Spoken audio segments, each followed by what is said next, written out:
In the US, no 911 help for you if you work for ICE, the Immigration and Customs Enforcement Agency there. Police in Portland, in the state of Oregon, are being accused of refusing to respond to some emergency calls from ICE agents who said they needed assistance to handle violent protests against their agency. It is facing a backlash for the way it handles migrants right now, with an Abolish ICE movement staging protests across the country. Maupin reports from one of them now. These protesters are part of a nationwide campaign. All over the country, protesters are demanding that this law enforcement agency that enforces U.S. immigration law be abolished. Be complicit! Will you be complicit? We won't be complicit! We won't be complicit! ICE! ICE! ICE! ICE! The Trump administration has pursued what I believe is a deeply immoral and haphazard policy that fundamentally betrays American values. Obviously, that's unacceptable, and the American people expect better. I am today calling on the architect of this humanitarian disaster, Department of Homeland Security Secretary Kirstjen Nielsen, to step down.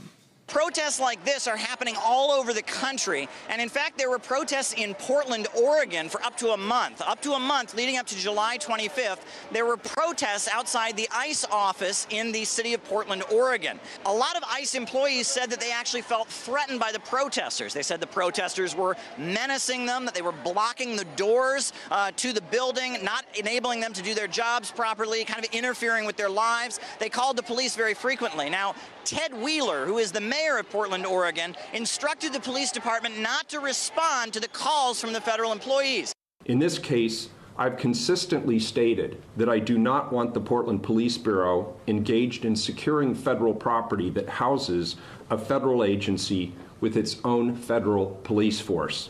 Ted Wheeler is the mayor of Portland, Oregon, which is one of the many cities that are being described as what you call sanctuary cities that are not cooperating with federal immigration officials. They're basically defying the federal government, not cooperating with it. Now, U.S. Attorney General Jeff Sessions has ordered these sanctuary cities all across the United States to start complying with the federal immigration officials, but they're refusing to do so. Now, all across the country, there have been protests against ICE, the Immigration Customs Enforcement Agency of the United States. Now, many folks who are opposed to Donald Trump have been calling for this agency to be abolished. However, there have also been a number of supporters of Donald Trump who have actually been defending the agency. ICE has been terrifying more people than they are being terrified.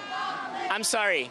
They're taking kids captive. It's our duty to see every human being as a human being, not an alien. All the words they use is so racist, it's so unfair, and I'm sorry, I have no sympathy for them. They chose this as their job. Trump is doing what's necessary to make us a country. Under Obama, we didn't have a border, we had a welcome mat. USA! USA! USA! These illegal aliens come to here and get everything for free out of my tax dollars. Okay, how do you think about that? God bless America! Well, political blogger Anthony Brian Logan told us he believes that refusing to protect ICE agents from harassment could be a violation of the U.S. Constitution.